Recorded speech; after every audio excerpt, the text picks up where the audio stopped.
Now it's time to learn a little more about the mission and approach that Boys and Girls Club takes.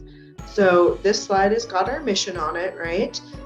So things I want to point out here, we inspire and guide all young people to develop positive values. So if that's the mission statement, how are we going to be inspiring and guiding them to develop positive values, and what are positive values? Well, we'll get into that first question of how in a moment. That's the approach. But the positive values, what are those? They are going to be different from staff to staff. So just take a moment and kind of consider for yourself, what are some positive values you hope that your club members will develop? Some people say community, some people say kindness, some people say honesty, trustworthiness, integrity, courage. So there's lots of examples like that. What are the unique ones that you will be helping them develop? And then we also inspire and guide them to realize their full potential as productive, responsible, and caring citizens. And so their full potential is going to be unique from person to person. Some of our kids' full potential of participating in both club and being a caring citizen, so what they grow up to be, is completely different, right, from other kids. Some kids are going to graduate from high school and immediately join the workforce. Some of our kids are going to start in on college. Some of them are going to find a trade that they do, and then they'll start apprenticing for that. Some of them are going to dive right into parenthood, right? So what is their full potential, and how are they going to be productive and responsible and caring citizens? This is part of why we have a club rather than just a program. They're a part of something. They belong. They have a sense of ownership over the club and the community that they're a part of, and they think they can positively impact it. And we do all of this through our Quality Out of School Time program. So we're going to look at what makes it quality programming. And if you can remember that this is our mission statement, it helps in the moments of like, why am I having to deal with this conflict? Or why am I having to run this program? Oh yeah, it's because it's inspiring and guiding this child to reach their full potential, or this child to develop a positive value, right? Here's a mindset switch for you. Our typical education system treats children as empty containers, is one way to think of it. And sort of like this child shows up to kindergarten as an empty Tupperware, clear plastic, nothing's in there. And the teacher slowly and somewhat monotonously adds tidbit after tidbit of knowledge and information and skill so that this container now has worth. And we're going to switch that around. We're going to think of them as a mine. And we're talking like, a cave deep in the earth that has sparkling and glittering gems within it already. And the teacher, in this instance, the club staff, is then no longer having to do this tedious task, but rather has the joy of bringing those gems out of the mine that it already contained. And this is a more mutually respectful approach to education. This is considering them to have within them the potential and the gifts that they can unearth, both for the benefit of the individual as well as the community. Next, we've got the formula for impact. And Boys and Girls Clubs, as an organization that's existed for over 150 years, has developed this really succinct formula, and this is how they make quality programming. After working with Boys and Girls Club for 3 years, I stand by this formula. Let me explain it to you. It begins with youth that need us most, as you can see. In traditional Boys and Girls Club settings, that is going to be a very urban population. That's going to be one central building that kids bus, bike, and walk to. Here in Montana, what we realized is the kids that need us most actually live a little bit outside of town. And that's why we have satellite locations in the Target Range School, in the Nismat School, in the Lolo community, in the Bonner community, 15 minutes out of the heart of the city, and no one else is serving these kids. If they don't have a sport or another like creative activity to do after school, they're latchkey kids. They're going home and they're waiting for parents to get off of work, and they're maybe on technology, if they're lucky. And those are the young people that need us most. So we go out to those communities, and that is who we serve. I'm going to talk more in depth about the experience that we create for them at club once I review these priority outcomes, because as you can see, this is outcome-driven club experience. Well, if these are the outcomes, let's understand those first to see what drives the meat of what we do with kids, right? So number one, academic success. Yes, it's about graduation. Yes, it can be about grades. But it's also about having that plan for what they're going to do afterwards. I guess the one I missed was military. That might be another route that they want to go, right? Second one is good character and citizenship. I've already spoken to this one. And then healthy lifestyles, and that is about diet, lifestyle choices, lifelong commitment to fitness, has to do with relationships and emotional health as well. Okay, so we want our kids to get these priority outcomes when they come to club. We need to do some things really intentionally in the middle. And the first one I'm going to cover is at the end here, actually, regular attendance. So studies have been done, longitudinal studies, which just means over the course of like 30 years, they'll study a person and they'll see, okay, so this kid went to club and here's how they were behaving and the things that were going on in their lives. And here they are at 15 and here they are at 30, right? And here they are beyond that. And what they found was kids that attended at least 50 times a year started to have significantly better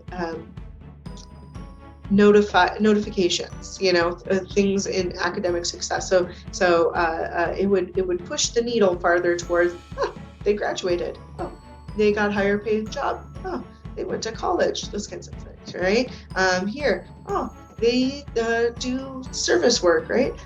They have a healthier diet, they have less health issues, they have less chronic illness, they have healthier lifestyles, healthier relationships with alcohol and partners, right? So regular attendance makes a difference for kids. The more they come, the closer they're going to get to reaching these priority outcomes, because the more of the programming that they're getting. So encourage kids to come more often. If you only see them on Tuesdays, let them know club's an option every day after school. Besides, it makes your job easier. If they're really into the routine of the week because they know the rules of Boys and Girls Club, you have less explaining to do than a child that only attends occasionally or irregularly.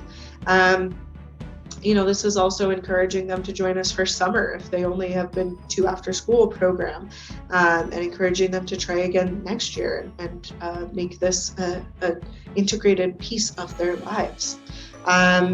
We've also got the programs that we run.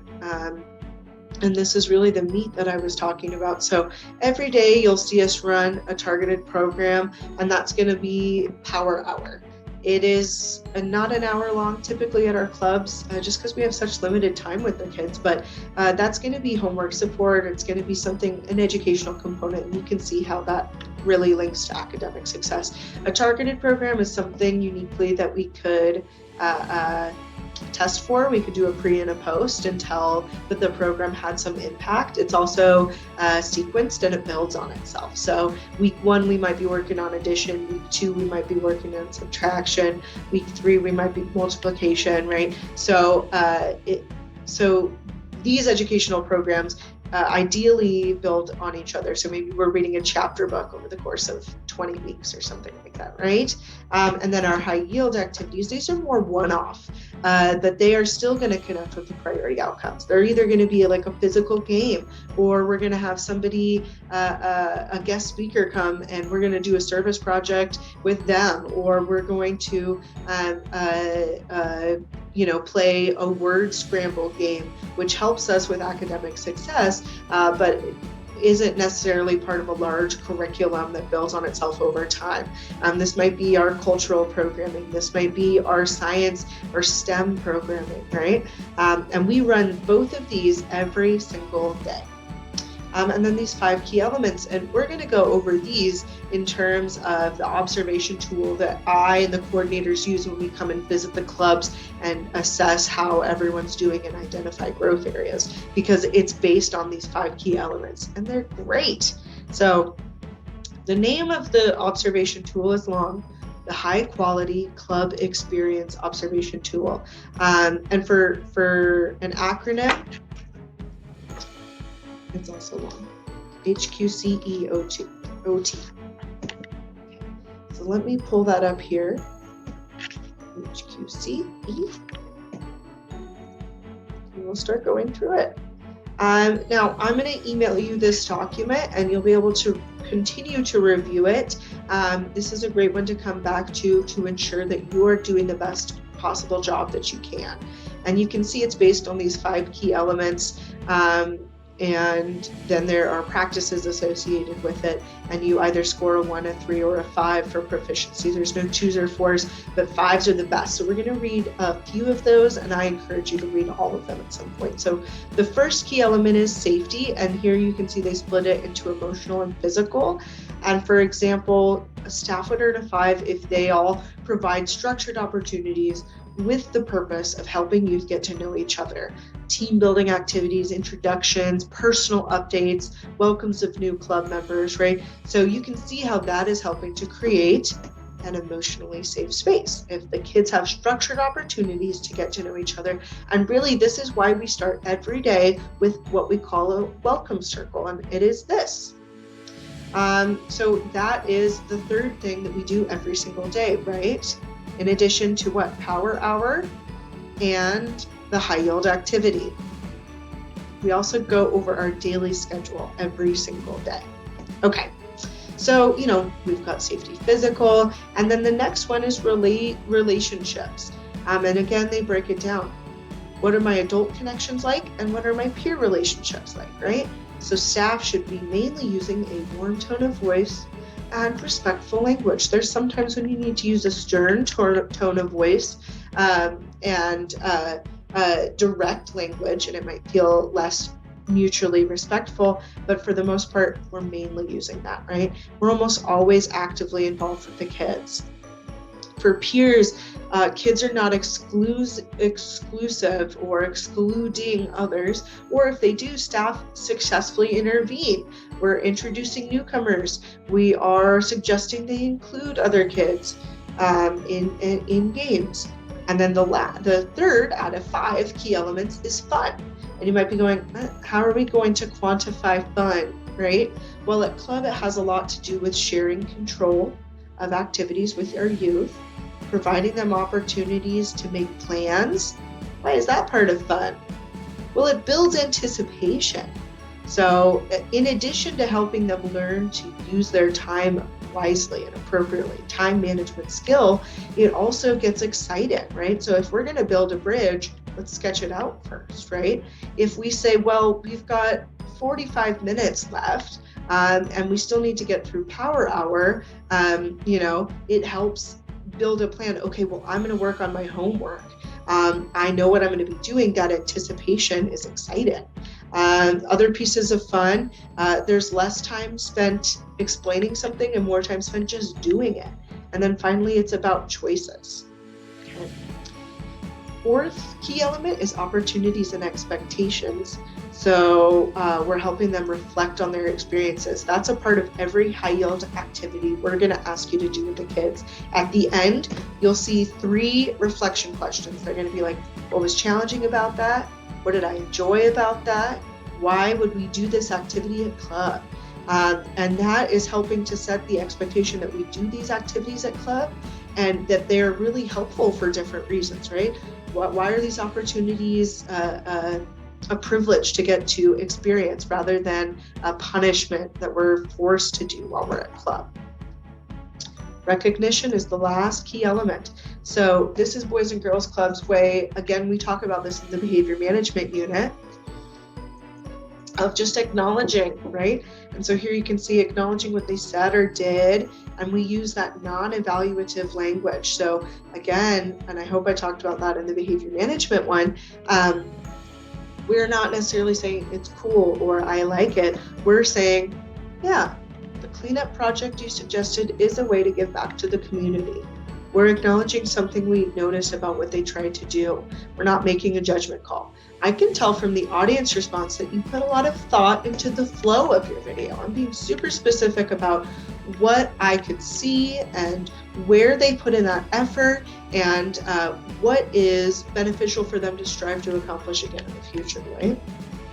And then they're also getting to share what they did publicly, okay? So that is the observation tool.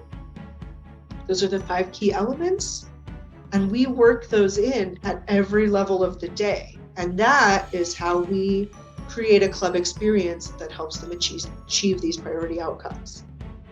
Now, there are also these elements of a high quality session.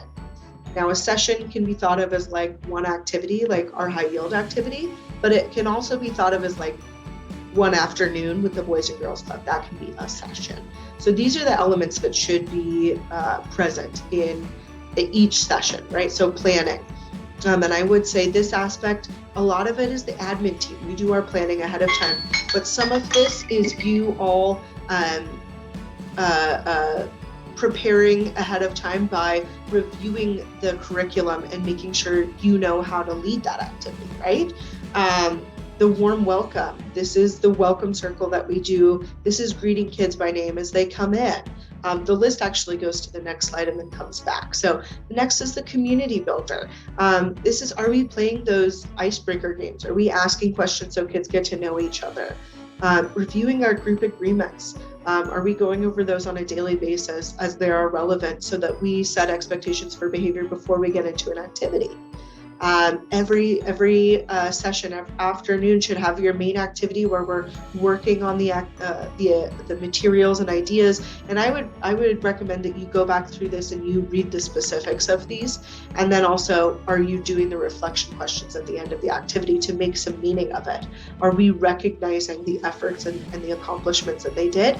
And are we very clearly closing an activity and setting up a transition for success by saying this is what is expected and this is how much time we have to get to that place. So these elements are going to be present. So definitely review these as well.